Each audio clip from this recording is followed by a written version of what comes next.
What is going on? Um,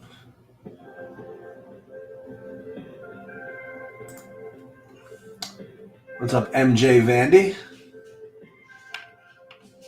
A little bit of lights situation here. All right, what's up, man? What's up, Bobby? What's going on? How's it going? Just trying to get the builds in, and probably going to get out of here around 6:30 Eastern time because I'm going to try to. I did the playing the 150 of the $3, and there's just so many scratches and everything. There's lineups we don't have out yet, which we may not have until literally shortly before the game's lock. So it's just going to be a very high variance night. That don't be surprised if lineups look very different, and if there's some trades that may come through after hours that you may have gotten in, but maybe you may not have gotten word on yet. So what has changed in the last 20 minutes? Anything? There's nothing like that. It's just I don't even know. There's probably 17 people who've been scratched today, so it's not even worth going through individual things. But what I mean is that I built stuff based on the information I had 15 minutes ago. Is anything in the last 15 minutes that you know? I don't know. I honestly don't know. Oh, okay. Literally, my phone has got 20 some odd alerts, and some of them are relatable to this, some of them are not. It's just going to be that way all night long. If you're playing a lot of money, and you're not by the computer a lot of the night tonight, you're gonna, you're just gonna have to realize that you may play some guys who aren't playing tonight. Okay. And there's also guys who are projected in, and actually DraftKings had G-Man Choi in today, and he was traded, and there's just weird things like that going on that are just really hard to keep track of. Well, why don't we go over what we have as of now? I'll go over, I guess, my exposures, what I'm doing on DraftKings and FanDuel, and then we'll just talk about it. So I am, for the most part, paying down for pitcher and using the combinations of Heaney, Lynn, Ottavieto, all together. Mm-hmm. That's what I'm doing, and it's not going to be particularly earth shattering to do that, but I want to get up to some of these bats, so I'm doing that. I'm also using a little bit of what's his name, even some Jose Quintana, a little of that. And the rest are just really, really sprinkles. But I'm pretty heavy on and I am using some Strider as well. But it's Strider, Lynn, Haney, Oviedo, some Quintana. But I do have quite a few lineups with the double pay down for pitching. What are you doing as far as pitching goes? Yeah, mostly paying down double or paying up double. Oviedo, Heaney, Lynn being the three I have the most, but I'm also playing some Mikolas, Josiah Gray, Matt Manning. And those are in buy-ins that I actually hand-built. And I did get to some Hyunjin Ryu when they officially announced that he doesn't have a pitch count, although I'm still a little skeptical. I think at 7K, reasonable enough to take a gamble. And then I'm playing Strider. Most of the Striders I have are with Gallen or Pablo Lopez or Peralta or Rodon. I don't really have him going up and down very much. But if I did, it would probably be with Heaney for upside or Lance Lynn, but that's going to be pretty popular. So that's sort of what I'm doing mostly. I'm spreading out a little bit in the 6K range, but the priorities, if I had to pick them, are Oviedo, Heaney, and Lance Lynn. Anything noticeably different on FanDuel as far as your pitching goes, or pretty much the same? No, I'm only considering one pitcher. I wouldn't play anybody but Strider on FanDuel. Okay. Yeah, it would only be Pablo Lopez or Zach Gallen. Yeah, I have Strider as my top owned guy on FanDuel as well. Yeah. What about hitting on? I'll let you start. What do you pick whichever side you want? Where are you going? I'll go through my hitting real quick. I'm just going to answer Ramos' question because he's asking which Dodgers are pinch hit risks. I would actually say every righty not named Betts or Smith are risks. And I would throw Outman into the mix. So all of those guys are definitely pinch hit risks. Just worth noting. Doesn't mean they're going to be pinch hit for, but they're definitely. Kike Hernandez probably most likely. It really depends on how the game is playing, but he'd be the most likely. And the Dodger lineup is a little weak, but I do even with a weak Dodger lineup, they are cheap. I do like the Dodgers a lot. And I like Texas, and Atlanta. Dodgers, Texas, Atlanta are my three favorites. And then Colorado is my next favorite. I really like Colorado. I like the ownership you're getting on them, and I think that they're a really good gamble. Pittsburgh's value I'm using some of. And then the Mets haven't released a lineup. I have no idea who will play for the Mets today, and I think that everybody should be ready to pivot because, or not pivot necessarily, but like I literally have no idea who's playing for them, and I don't think they have any idea necessarily either. They haven't released a lineup. Tommy Pham was projected to hit second, and even on MLB.com is no longer on the team. So the Mets have just sort of completely given up on everything. Real nice job they did. They just got there and spent all the money, and then just completely throw away a season. Pretty incredible job by the Mets. I mean, really, really shocking how bad they are. Who did they trade anybody today? Yeah, like I said, Tommy Pham is gone. They did trade Tommy Pham. Okay, yeah. So I'm gonna have to change those because I had Tommy Pham in last time I had. Yeah, but a lot of these guys who are still looking like they might be in, all the sites are wrong. All the projection sites are wrong. Every one of them. None of them are accurate. So you have to just sort of know the guy. Like that's what I was saying is like you have to keep up with the names because these guys are still going to be projected in lineups and they're just not going to be in them. And it wouldn't surprise me if I don't know what the Mets are going to do. You know what I mean? I literally had no idea who's going to be in that lineup. So even your Met stacks don't feel like you don't have work to do still yet on those. What are you doing stacks wise? Yeah, so that's what I was going to say is I'm just going to have to be waiting at least a while because I originally had the Mets as just kind of my top stack, but like you said, I mean, don't even know who's playing yet, so I'm just going to wait a little bit and see if I can't get some information, in a reasonable period of time. Aside from that, nothing particularly earth-shattering. I have I had San Diego, Milwaukee, Texas, Dodgers, but I had so much Mets that the Mets ownership is just going to have to go somewhere. So I really don't know what I'm going to do yet. I'm just going to have to wait. On FanDuel, what did I have on FanDuel? Hold on a minute. FanDuel, same thing. I mean, Milwaukee, San Diego, Atlanta, Texas, and Mets, right? So, like you said, I mean, the Mets starts at a reasonable time, so I imagine that will get some kind of lineup within some kind of reasonable period. Mm-hmm. So I'm just kind of in waiting mode, I guess. Yeah. So it sounds like we're a little bit different with our stacks today. But, I do that. The more I went through it and just realized, like, I do think San Diego's, like, early in the day, I actually thought that there was a chance they may not end up as crazy popular. I think they are going to just end up being crazy popular. On FanDuel, they'll be like 1,000,000% on. On DraftKings, they'll be like, I think it'll be like 20% of some form of a stack or so. Will be San Diego's.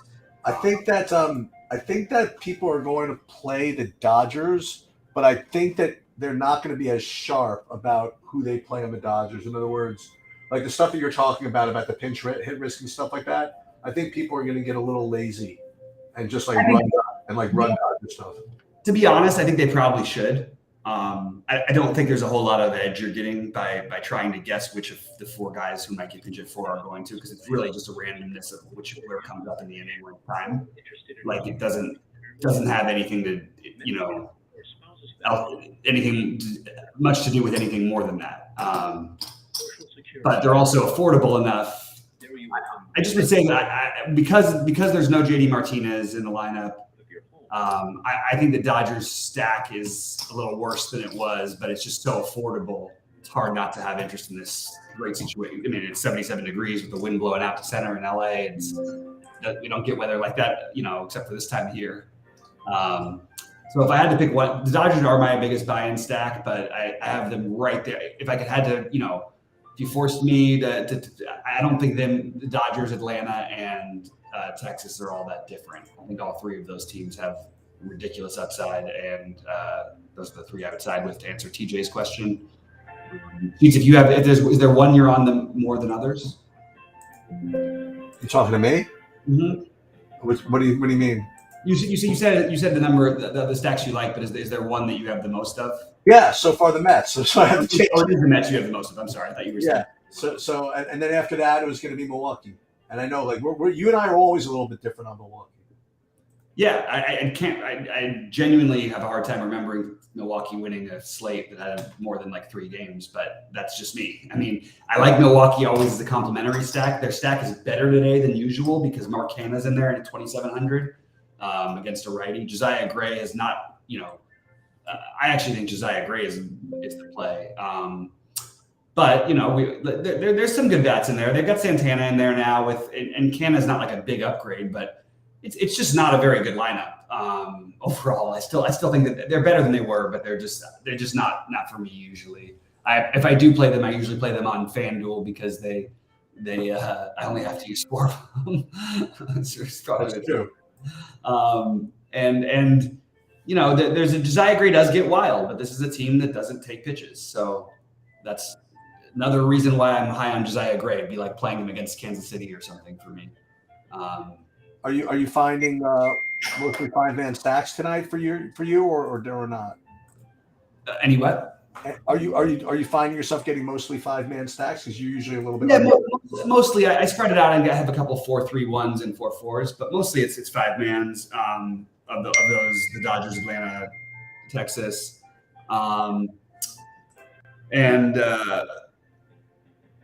Yeah, I think that if in Colorado, I think would be better as like a 4-man, for example, just because I don't know who's going to be in their lineup, and it's not going to be a very strong lineup. I just like the situation when they're going to be overlooked. So I guess the Colorado, if you're going to play Milwaukee, I would prefer 4-man. If we're going to play the Mets, I'd probably prefer 4-man. Actually, the Mets are okay 5 just because they're so cheap, but I don't know who's playing yet. Yeah, that's the thing. Yeah, so a little tricky. I'm sure Alonso will be fine. I'd assume so, but there is it's always got to be a weird feeling to go out there and play when your team is sort of giving up, I can't believe it. They didn't trade Alonso. They can't do that one, I don't think. But I hear you. I mean, it's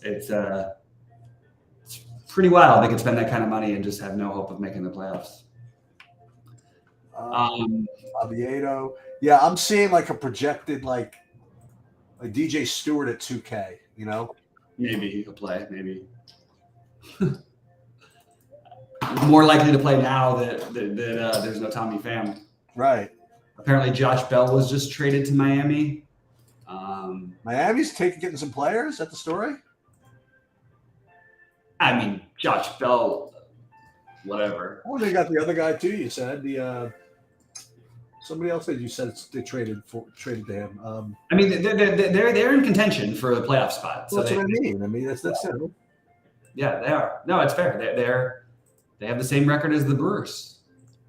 They definitely have a chance to get there. But Josh Bell, who was actually in the starting lineup, has been traded. So, and by the way, the deadline is over, so that you can see already that we've got guys in starting lineups that have been traded.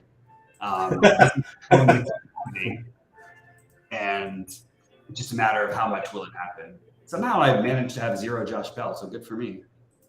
And thanks for the update. Who was that who gave us the update? Oh, Leonidas. I appreciate that, man. Yeah, it is interesting that with all of this, that's kind of an interesting point that he's making. This is a really bad lineup that Cleveland has, like extraordinarily bad.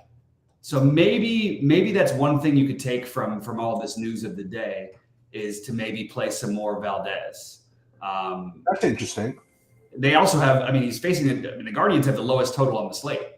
So he's in a good spot and he will be completely overlooked. You regret that you they don't strike out a ton, but the guys who don't strike out a ton are not in the lineup anymore. Like, yeah, you still got Quan and Ramirez, but then now you've got Tyler Freeman batting second as of right now. David Fry, who was batting fifth. We'll see what happens. Josh Bell was supposed to bat fourth. Right. And you've got Oscar Gonzalez, Gabe Arias, Miles Straw, Cam Gallagher. It's a really bad lineup. So I would try to get to a little bit of Cleveland.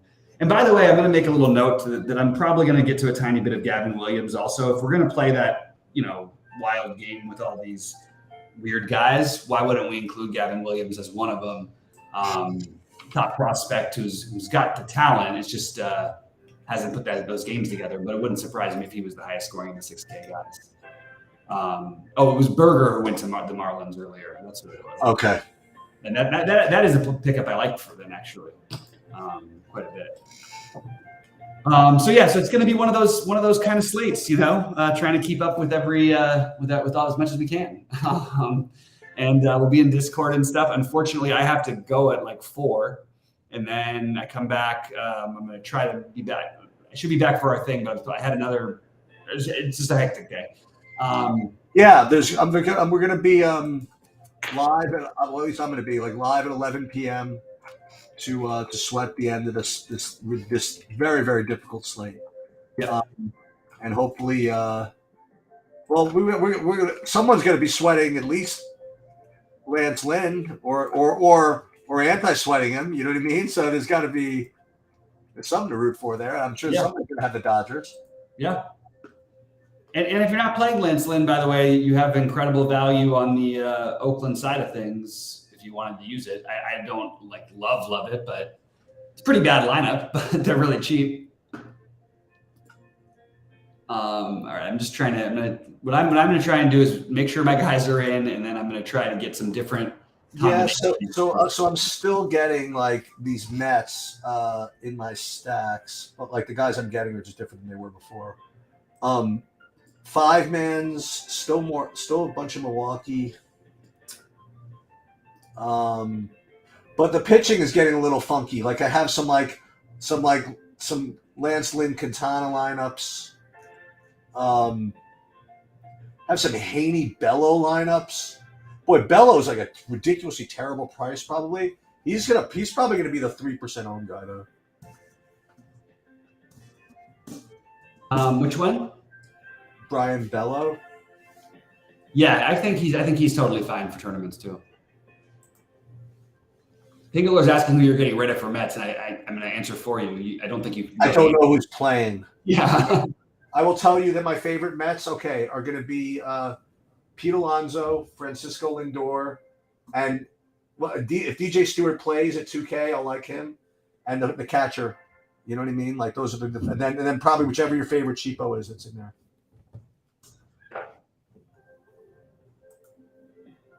All right. Let's see. Let me run another FanDuel build, see what I get there.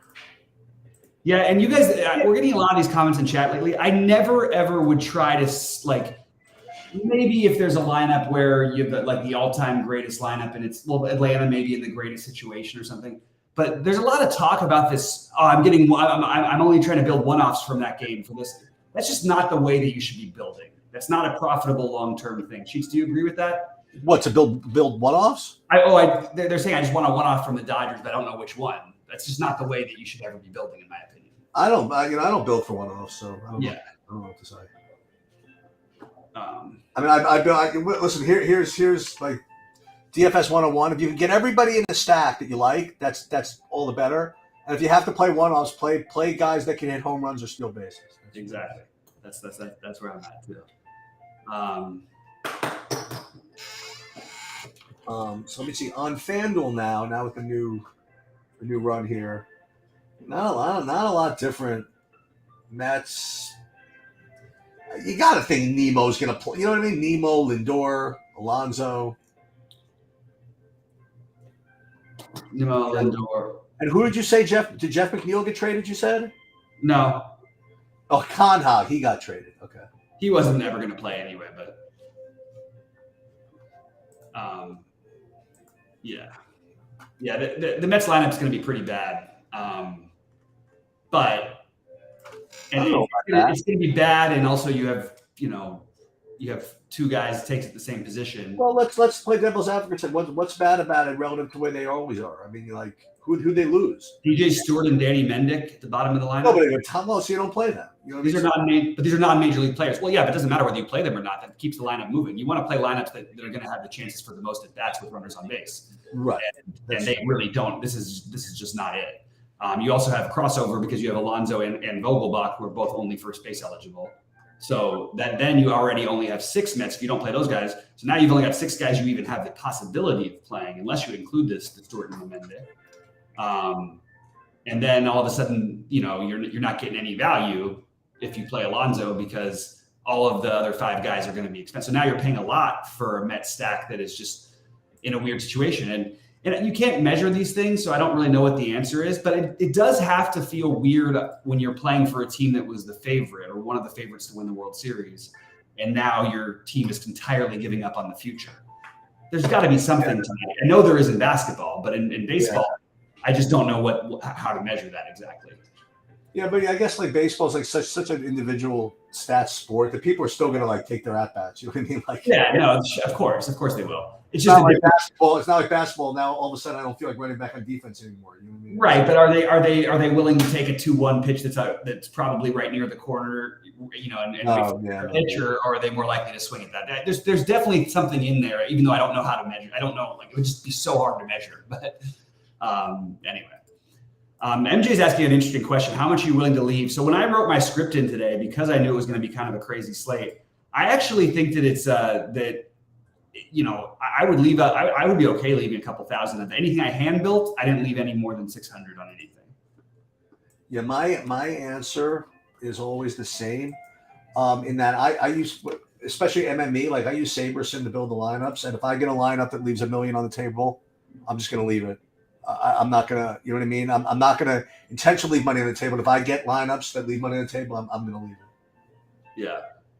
That's just when I hand build, I don't do it. I end up like maxing out salary, or at least not on purpose, but I just end up doing it that way, Yeah. I make the best plays, you know what I mean? Like it's just what way I do it. Yeah, I got you. But when I have Saberson do it, if it's going to run its algorithm, you know what I mean, and come up with something at least 1,800 on the table, I'm gonna leave it. I'm just gonna leave it. Right. Yeah, I totally am with you. Kenneth says he likes Alvarez from Chicago Cubs. I don't know who that is. They don't have a guy named Alvarez, so I'm not sure who he's referring to. He must be talking about the Mets, Francisco Alvarez, I guess, but definitely no Alvarez on the Cubs. So do not play an Alvarez from the Cubs because there's not one in the starting lineup. Maybe there's one I missed. I wouldn't play any Alvarez from the Cubs either.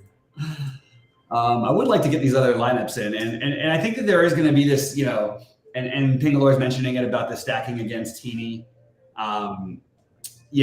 Everybody else can have it. I'm not going to do it. I think it's probably a good idea, by the way. But it's not logic. It's a really bad lineup that just lost their second best power hitter. Oh, Berger, you mean? Yeah. Yeah. With a team that just literally outside of one guy has zeros. Like you've got Robert. David, you play like single entry stuff. I wouldn't do it in that type of stuff. I just wouldn't. It's too risky. It just is. Yeah. Yeah, the home run rate for them against lefties this year, again, and even that's with Berger and some of these other guys. I guess you got Vaughn in there too.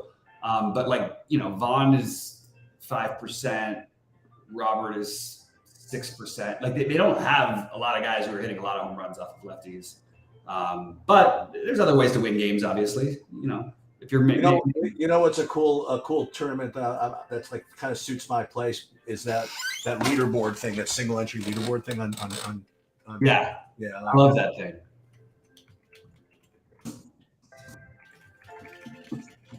I'm gonna play both buy-ins. There's like a 222 and like a 44. I'm gonna do that too. Yeah, there's a 5 also, a 555. I didn't see the 555. No, I'm just gonna play $5.55. Oh, okay. They have the 3 tier. I like it when they do that too. I really like that tournament. That's pretty much what I'm doing. Guys, fire in any other questions or thoughts. I'm pretty set with what I'm doing, but I do want to. I have a lot of guys who are not in lineups that I need to swap out. Would bat. Yeah, I'm just putting my stuff up on the State Kings and get some of that, and then I'm probably going to get out of here as well.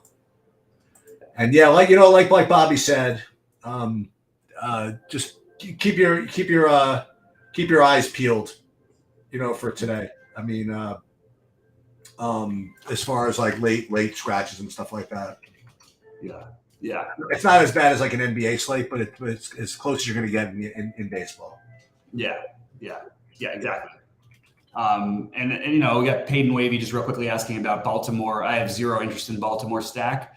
The Blue Jays have arguably the best bullpen in baseball, and we don't know what to expect from Ryu, but this is not a guy who people have made a lot of good money stacking against in his historic.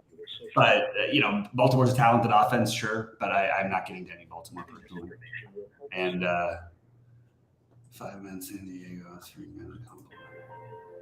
If you play Heaney with Gray, I got a couple of those. Yeah, I think that you're okay a little bit. That does lean to playing San Diego a little bit more. I think it's okay. Yeah. The 3-man that would complement really depends on who you're playing from San Diego. So the guys you're prioritizing probably from San Diego would be Tatis, Kim, Soto, Machado. Right. To some lesser extent, maybe Bogarts.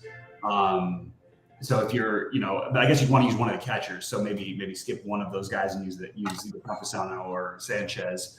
And I like as a 3-man stack to complement them. I kind of like the other side because you get the cheap Rockies if you want to go that route. But if you can get to Atlanta, Texas, or the Dodgers, those would be my 3 favorites. He's trying to get you to throw a specific lineup build out there for him. On what site? On DraftKings, just like because it worked that one time. Yeah, let's do